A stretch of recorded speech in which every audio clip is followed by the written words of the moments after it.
এতদিন অনেক ভিডিও দেখেছেন, তবে আজকে আমি আপনাদের জন্য নিয়ে আসলাম একটি মুভিটির নাম হচ্ছে ফ্রি মিক্সিং। নায়িকা হচ্ছে ইনি, নায়িকার নাম তাসনিম, আর নায়িকার বন্ধু চরিত্রে থাকছে মাসুম বিল্লাহ। এই মুভিতে একটি নায়ক আছে, তবে তার চরিত্র খুবই কম, তাই তার নাম আর ছবি প্রকাশ করছি না। তবে তিনি খুবই নিরীহ একজন মানুষ, এটা বলে রাখছি। সচরাচর আমি এমন মুভি কখনোই করি নাই, তবে আজকেরটা করার কিন্তু কারণ আছে। এই মুভিতে কিছু অশ্লীল ভাষা, অশ্লীল ফটো আর অশ্লীল স্ক্রিনশট থাকতে পারে, তাই যাদের বয়স এখনো 18 হয়নি তারা এই মুভিটা স্কিপ করতে পারো প্লিজ। তোমাদের জন্য এই মুভিটা না, আর ইতিমধ্যেই যারা বয়স 18 পার করে ফেলেছো তারা এই মুভিটা মনোযোগ দিয়ে দেখবে। দেখা না দেখা তোমার ব্যক্তিগত ব্যাপার, তবে দেখলে পুরোটাই দেখবে, পুরোটা না দেখলে বুঝতেই পারবে না আমি এই মুভির মধ্যে কি বলতে চেয়েছি। যাই হোক, কথা অনেক হয়েছে, এবার মুভিতে চলে যাই। এই তো মাত্র অল্প কদিন আগে ক্রিকেটার তানজিম সাকিবের একটি পোস্ট নিয়ে শাহবাগীরা ঘেউ ঘেউ করেছিল। ফ্রি মিক্সিং, আজকে সেই শাহবাগীগুলা কই? তানজিম সাকিবের পিছনে অসংখ্য শাহবাগী লেগে তার কথা ভুল এমনটা বলে তাকে ক্ষমা পর্যন্ত চাওয়ানো হলো। আজকে সিনেমা শুরু হতে না হতে একটা শিক্ষা কিন্তু আমরা পেয়ে গেলাম, সেটা হলো তুমি সত্যের পথে থাকো, মহান আল্লাহ তাআলা তোমার সাথে থাকবে।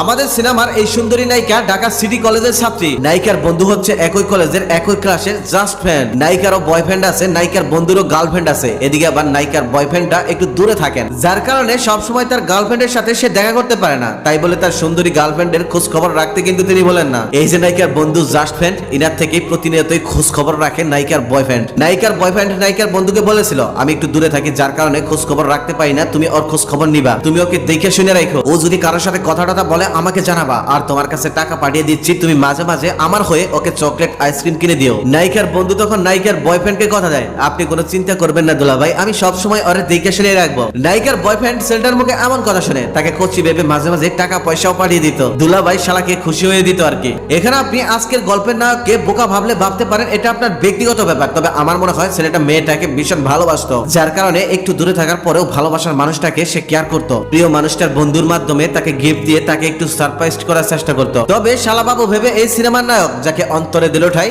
শেষ পর্যন্ত সেই মারল কলিজাতে গাই। আরে প্রতিনিয়ত করতো তার সাথে। নায়িকা ও তার বন্ধু সারাদিন মত্ত থাকতো অশ্লীল চ্যাটে। নায়িকার শরীরের এমন কোন অঙ্গ নাই যে জায়গার ছবি তুলে সে তার বন্ধুকে পাঠায়নি। হ্যাঁ, তারা কিন্তু জাস্ট ফ্রেন্ড ছিল। রাত 12টার পর তাদের করা এসএমএস গুলো পৃথিবীর যে কোনো পর্ন স্টারের পর্ন ভিডিওকেও হার মানিয়ে দেয়। জাস্ট ফ্রেন্ড ছিল তারা। আবারও মনে করিয়ে দেই, নায়িকারও কিন্তু বয়ফ্রেন্ড ছিল, নায়িকার বন্ধুরও কিন্তু গার্লফ্রেন্ড ছিল। তাদের ভিডিও, ছবি, স্ক্রিনশট এগুলো আপনাদেরকে দেখানো সম্ভবই না। কিছুদিন আগে ক্রিকেটার তানজিম সাকিবের একটি পোস্টের মাধ্যমে ফ্রি মিক্সিং এই শব্দটার সাথে আমরা ভালোভাবে পরিচিত হই, কিন্তু এবারের অর্থটাও আমরা খুব ভালোভাবে বুঝতে পারলাম। হ্যাঁ, এটাই ছিল ফ্রি মিক্সিং এর গল্প। এরকম একটা গল্প না হয় ভাইরাল হওয়াতে আমরা সবাই জানতে পারলাম একটা বন্ধু আর বান্ধবী ফ্রি মিক্সিং এর মাধ্যমে কতটা গভীরে যেতে পারে। তবে এরকম হাজার হাজার ঘটনা প্রতিনিয়তই ঘটছে, যা কখনোই ভাইরাল হয় না। তা জানে শুধু ফেসবুক মেসেঞ্জার, হোয়াটসঅ্যাপ আর লিটনের ফ্ল্যাট। তবে এই ঘটনাতে কাকে দোষ দিবেন? মেয়েটাকে না? একটা স্ক্রিনশটের মধ্যে দেখলাম তো মেয়েটা